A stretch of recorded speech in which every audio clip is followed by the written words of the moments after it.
नमस्ते, आजची रेसिपी आहे मिरचीची, खास मिरचीची रेसिपी आहे। तर इथे मी स्वच्छ धुतलेल्या आहेत, 250 ग्रॅम मिरच्या घेतलेल्या आहेत आणि मिरच्या 2 कलरच्या आहेत। इथे पोपटी कलर आहे, नाही तर ग्रीन कलर आहे। पहिल्यांदा मिरच्यांना 2 पाण्याने धुतलेली आणि कोरडी केलेली आहे। आता आपण मिरच्यांना कट करायचे, ह्याच्यानंतर पुढची सामग्री इथे आहे ना, ह्याचं असं डेट तोडायचं आहे आणि छोटं पीस नाही करायचं आहे। मोठी मिरची आहे त्याचे 2च पीस करायचं आहे। जर मिरची मोठी असली जास्त तर त्याला चीर द्या। असं या पूर्णपणे तोडून मिरच्या घ्यायच्या आहेत। पूर्णपणे मिरच्या तोडलेल्या आहेत आणि आज बघा असा कट केलेला आहे। तुम्ही पण अशाच ह्या मिरच्यांना कट करा। आता इथे पूर्णपणे मिरच्या कट झालेल्या आहेत। आपण आता सामग्री पूर्ण काय लागते ती दाखवते। इथे सामग्री लागणारी, इथे 1 वाटी दही, 1 वाटी कोथिंबीर, हळदी पावडर अर्धी चमचा, चवीनुसार मीठ, 2 ते 3 चमचा शेंगदाणा आहे। हे शेंगदाणा भाजून घेतलेले आहेत आणि मिक्सरला फिरून घेतलेले आहेत। कश्मीरी लाल मिरची पावडर आहे, कलरची आहे, अर्धी चमचा आहे आणि जिरा आहे 1 चमचा पूर्णपणे भरून घ्यायचं, कारण ह्या मिरचीमध्ये जिरं जास्त पाहिजे। आणि लसूण घेतलेले फक्त सालं काढलेले आणि लसणीचे 2 भाग केलेले टेचून घेतलेले। हिचा टेस्ट पूर्णपणे उतरला पाहिजे म्हणून तिला एकदम पेस्ट नाही बनवलेली। गॅसवर कढई ठेवली, त्याच्यामध्ये 1 चमचा तेल टाकलेला आहे। तेल छान असं गरम झालं पाहिजे आणि जिरं छान असं तरतरलं पाहिजे, कारण ही कोरडी खमंग बसली पाहिजे, याचा टेस्ट पूर्णपणे उतरला पाहिजे। इथे लसूण टाकून घ्यायचे। लसूण टाकल्याने ना छान अशी गोल्डन कलरवर करून घ्यायची लसणीला पण। इथे लसणीचा कलर पण बघा गोल्डन होत आलेला आहे।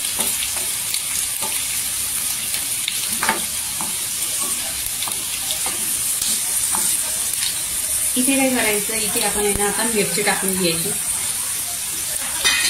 मिरची पण छान अशी तेलावर परतायची।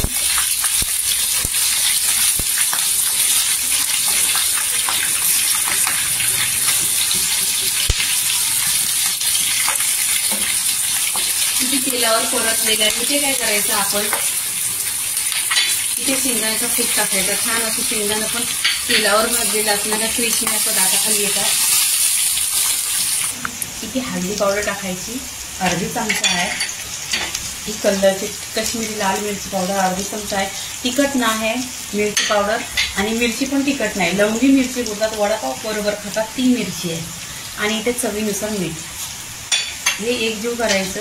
नाहीतर तुम्ही बोलणार मिरचीची भाजी करताय, मिरचीची रेसिपी तिखट असणार, बिलकुल तिखट नाही। तुम्ही नक्की ट्राय करा।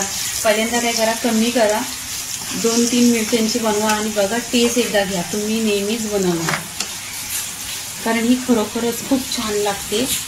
मिरचीची भाजी छान लागते। इथे काय करायचं, फ्रेश दही घ्यायचा आहे। हा दही आहे ना रात्री लावलेला आहे आणि सकाळी घेतलेला आहे, जास्त आंबट दही घेऊ नका। दही पूर्णपणे असं तेलामध्ये मिक्स करून घ्यायचा, परतून घ्यायचा।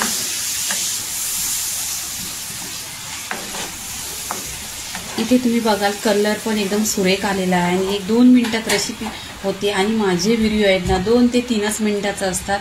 आणि तुम्ही माझ्या चॅनलला सबस्क्राईब करा आणि लाईक करा, अशाच माझ्या छान छान व्हिडिओ तुम्हाला बघायला भेटणार। जास्त मोठे पण नसतात माझे व्हिडिओ। इथे कोथिंबीर टाकायची आणि गॅस आहे ना स्लोच ठेवायचा। स्लो गॅसवर छान असे परतून घ्यायचं। ही मिरची शिजायला पण लवकर असते आणि जर टेस्ट पण 1 नंबर येतो। तुम्ही नक्की आहे ना ट्राय करा ही भाजी। घरामध्ये कोण आजारी असलं, कोणाच्या तोंडाला चव नसलं तर नक्की बघा, त्या माणसाचा आजार पण अगदी जाणार। इथे काय करायचं, जास्त नाही 1-2 मिनिटं ढाकण लावून स्लो गॅसवर शिजवून घ्यायची मिरची। 2 मिनिटं झालेली आहे। आता आपण आहे ना छान अशी मिरची शिजलेली आहे पूर्णपणे बघा। इथे वरून कोथिंबीर टाकायची। पूर्णपणे इथे रेसिपी झालेली आहे। आता प्लेटमध्ये काढून घ्यायची। इथे प्लेटमध्ये काढून घ्यायची। ही मिरची भाकरी बरोबर 1 नंबर लागते। बाजरीची भाकरी बरोबर छान लागते ना। 8 ते 10 दिवस टिकते फ्रीजमध्ये, तुम्ही प्रवासाला नेली तरी पण चालेल। आणि दही मिरची बघा इथे छान अशी रेसिपी बनलेली आहे, पूर्णपणे अशी इथे झालेली आहे। मिरचीची रेसिपी झालेली आहे। लाईक करा, शेअर करा, सबस्क्राईब करा आणि नेहमीच खात राहा। धन्यवाद।